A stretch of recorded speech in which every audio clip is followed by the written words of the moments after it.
जमात इस्लामी की तरफ से आज प्रेस कॉन्फ्रेंस रखी गई थी बिल्किस बानो पे। हमारे साथ सलीम साहब हैं, उस पर बात करेंगे। सर, पहली चीज़, आपने जो अपॉइंटमेंट मांगी थी वो नहीं मिली है, क्या उसको आप किस तरह से देख रहे हैं? क्या वो नहीं दे रहे हैं या वो पेंडिंग में डाल दिए उसको? नहीं, हमें उम्मीद है इंशाल्लाह कि हमारी ख़वातीन को अपॉइंटमेंट मिलेगा। और चूँकि अभी सदर नई मुंतखब हुई हैं, बहुत सारी मसरूफियात हो सकती हैं, हम उनकी मसरूफियात को समझ सकते हैं, लेकिन चूँकि ये मामला बिल्किस बानो का बहुत अर्जेंट था, इसलिए हमारी ख़वातीन का डेलीगेशन उनसे जल्दी मिलना चाहता था और जल्दी वक्त मांगा था। तो चूँकि उनसे अभी तक अपॉइंटमेंट नहीं मिला, तो हमने ये ज़रूरी समझा कि जो कुछ हम कहना चाहते हैं वो एक ख़त की शक्ल में हमने प्रेसिडेंट ऑफ इंडिया को भेज दिया है। और हमने ये डिमांड की है कि जिन 11 मुजरिमों को गुजरात सरकार की सिफारिश पर छोड़ा गया है सज़ा पूरी होने से पहले, उनकी दोबारा गिरफ़्तारी होनी चाहिए और वो दोबारा गिरफ़्तार हों और जो सज़ा अदालत ने दी है वो पूरी करने के बाद उनको रिहा किया जाना चाहिए। और चूँकि जो ये मुजरिम है ये कोई आम मुजरिम नहीं है और इनके ख़िलाफ़ कोई छोटा मोटा जुर्म साबित नहीं हुआ है, बल्कि गैंग रेप और मर्डर, 7 लोगों के मर्डर के इल्ज़ाम जो है इन पर साबित हुए हैं, अदालत ने सज़ा दी है। तो ऐसे लोगों को रिहा कर देना, फिर रिहाई के बाद उनका स्वागत होना, सम्मान होना, तो ये जो गलत मैसेज सोसाइटी में जा रहा है वो बहुत ही ख़तरनाक है। इससे मुल्क के अदलिया की, मुल्क की जुडिशरी की तस्वीर भी जो है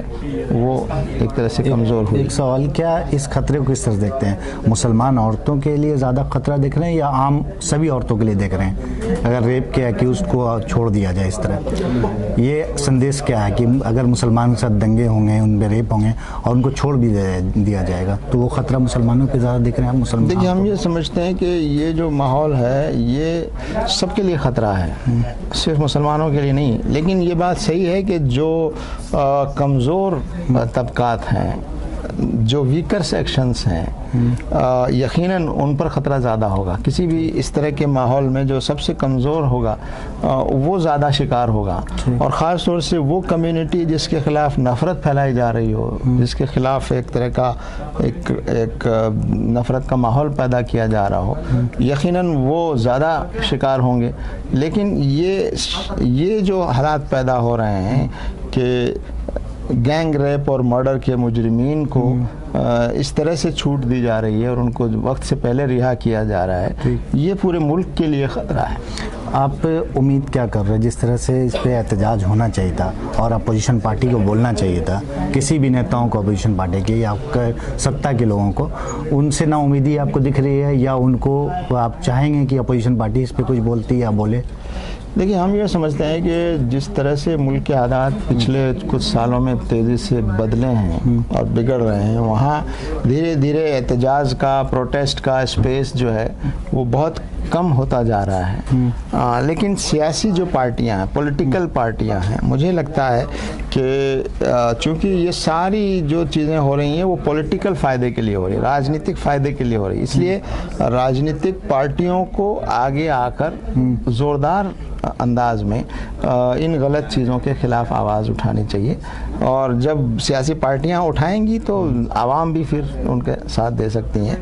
लेकिन ये ज़्यादा बड़ी जिम्मेदारी सियासी पार्टियों की है। लेकिन जब सियासी पार्टियां कुछ नहीं कर रही हों, हुकूमत का रवैया भी ठीक ना हो, तो जाहिर है कि हम जैसी तंजीमें, जमातें और आवाम जो है उसको ही आवाज़ उठानी होगी।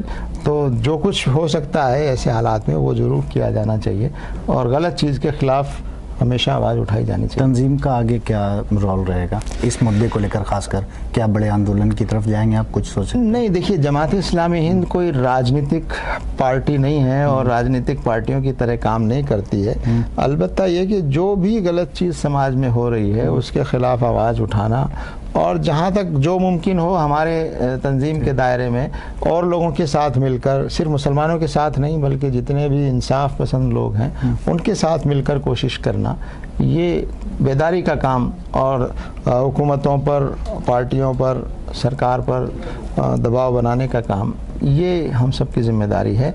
और एक जमहूरी और डेमोक्रेटिक माहौल में पुरअमन तरीके से आप जो कुछ कर सकते हैं वो किया जाना चाहिए। Thank you.